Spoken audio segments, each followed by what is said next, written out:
25 बृहस्पतिवार सायंकाल की बेला 6:30 बजे से रात्रि 11 बजे तक भव्यता और दिव्यता का एक आयोजन महामंडलेश्वर गीता मनीषी स्वामी ज्ञानानंद जी के जन्मोत्सव के उपलक्ष्य में सामाजिक और सद्भावना का कार्यक्रम वहां पर मेदांता हॉस्पिटल की ओर से एक बहुत ही सुंदर स्वास्थ्य शिविर लगाया जाएगा, जहां मैनकाइंड फार्मा लिमिटेड की ओर से दवाइयां मुफ्त दी जाएंगी और थैलेसीमिया के जो रोगी हैं उनके लिए एक बहुत ही विशाल ब्लड डोनेशन कैंप रक्तदान शिविर का आयोजन किया जा रहा है। और गौ सेवा और पूरे हमारे देश के अंदर जहां जहां भी संत हमारे स्वामी जी के शिष्य रहते हैं, जहां जहां भी समितियां हैं, वहां पर भी अलग से सामाजिक विकल्प चलेंगे। तो इस निमित्त पूरे गुड़गांव से नहीं बल्कि पूरे हरियाणा से नहीं, देश के अलग अलग कोनों से साधक लोग आएंगे और यहाँ पर संतों के आशीर्वाद होंगे, आशीर्वचन होंगे और हमारे जो नेता हैं, माननीय मुख्यमंत्री हरियाणा, माननीय मुख्यमंत्री दिल्ली और श्री मनोहर लाल जी ऊर्जा मंत्री और श्री भूपेंद्र यादव जी पर्यावरण मंत्री, इनकी गरिमामय उपस्थिति रहेगी। और यहाँ पर हमने सबके लिए, साधकों के लिए बहुत ही सुंदर भोजन प्रसाद की व्यवस्था भी की है और जो लोग आने में असमर्थ हैं उनके लिए बसेस की सेवा हमने उपलब्ध कराई हुई है। और यहाँ पर जितने भी हमारे समिति के सदस्य हैं वो सेवा में तत्पर रहेंगे और जितने भी हमारे प्रेस के मित्र हैं, बंधु हैं, सोशल मीडिया है, प्रिंट मीडिया है, यूट्यूबर हैं, इलेक्ट्रॉनिक मीडिया है, सबको हमने आमंत्रित किया है। और वहां आकर के जो हमारी अमृत वर्षा होगी, जो ज्ञान की गंगा बहेगी, उसमें स्नान करने के लिए न जाने कितने साधक आएंगे, क्योंकि ईश्वरी कार्य है, वो ईश्वरी जानता है।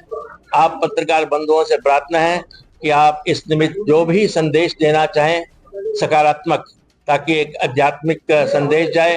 और विशेषकर मेरा आग्रह यह है कि हमारे देश की 65% आबादी युवा है। युवा के अंदर यदि आपने संदेश पहुंचा दिया तो आपने देश के अंदर परिवर्तन ले आए। हम चाहते हैं कि विश्व गुरु बनना कोई बड़ी बात नहीं है, ऑलरेडी है, लेकिन वास्तविक विश्व गुरु तब बनेंगे जब हमारा आज का युवा संस्कारवान होगा। उसके लिए मीडिया का एक बहुत बड़ा रोल होने वाला है।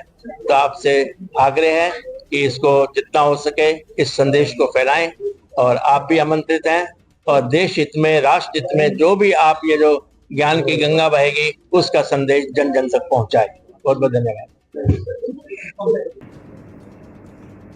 महामंडलेश्वर गीता मनीषी ज्ञान के भंडार, जिन्होंने न केवल गीता का अध्ययन किया है, न केवल स्वाध्याय किया है, न केवल समीक्षा की है, न केवल मंथन किया है, बल्कि जो अंतिम सीढ़ी है जिसे कहते हैं चिंतन। मंथन होता है मन से और चिंतन होता है चित्त से। चित्त की अवस्था मन से भी गहरी होती है। इस प्रकार के महान व्यक्तित्व के जन्मोत्सव के उपलक्ष्य में गुरुग्राम वासी बहुत भाग्यशाली हैं। इस पावन धरा पर, गुरु द्रोण की धरा पर, माँ शीतला की धरा पर उनके जन्मोत्सव के निमित्त एक विशेष आयोजन, जिसे हम कह सकते हैं कि भव्यता और दिव्यता का संगम होगा। भव्यता बोलते हैं सुंदर को, दिव्यता होता है जिसमें दैविक शक्ति भी होती है। इस प्रकार के आयोजन के लिए महाराज श्री जन्मोत्सव में तो विश्वास करते नहीं है, क्योंकि जो अजन्मा है उसका जन्मदिन क्या, क्योंकि इस शरीर का जन्म होता है और जो हमारी आत्मा है, जो हमारे ब्रह्म तत्व का प्रतिबिंब है, उसका क्या जन्म। लेकिन श्रद्धालु भक्तजन, उनके शिष्य, उनके प्रेमी और साधक, उनके मन की इच्छा होती है तो संत कभी भी किसी को निराश नहीं करता है। क्योंकि संत की परिभाषा क्या है? संत की परिभाषा है, तुलसीदास जी ने बड़ी सुंदर एक चौपाई लिखी है रामायण के अंदर, संत हृदय नवनीत समाना। नवनीत कहते हैं मक्खन को। जिस संत का हृदय मक्खन के समान नहीं है, तो मेरी परिभाषा के अनुसार, मुझे कहते हुए संकोच नहीं हो रहा है, तो वो संत कहलाने के लायक नहीं है। क्योंकि उसका हृदय समाज कल्याण और आध्यात्मिक संदेश पहुंचाने के लिए होता है।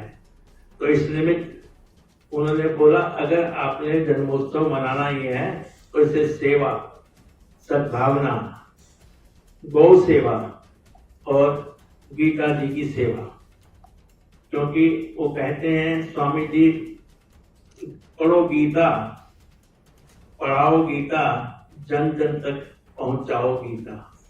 शोभायमान मुझे पहले परिचय देना चाहिए था।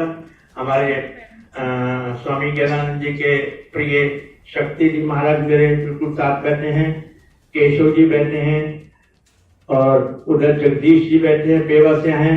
हमारे गोविंद आहूजा जी गुरुग्राम समिति के अध्यक्ष हैं, प्रधान हैं, और उनके साथ पंकज पाठक जी, हमारे यहाँ की और भी मित्रगण यहाँ पर बैठे हैं और जो सब सेवा में लगे हुए हैं और दिन रात लगे हुए हैं, क्योंकि इस पाकिस्तान और भारत की जो स्थिति बनी थी उसके कारण हमने ये प्रोग्राम स्थगित कर दिया गया था।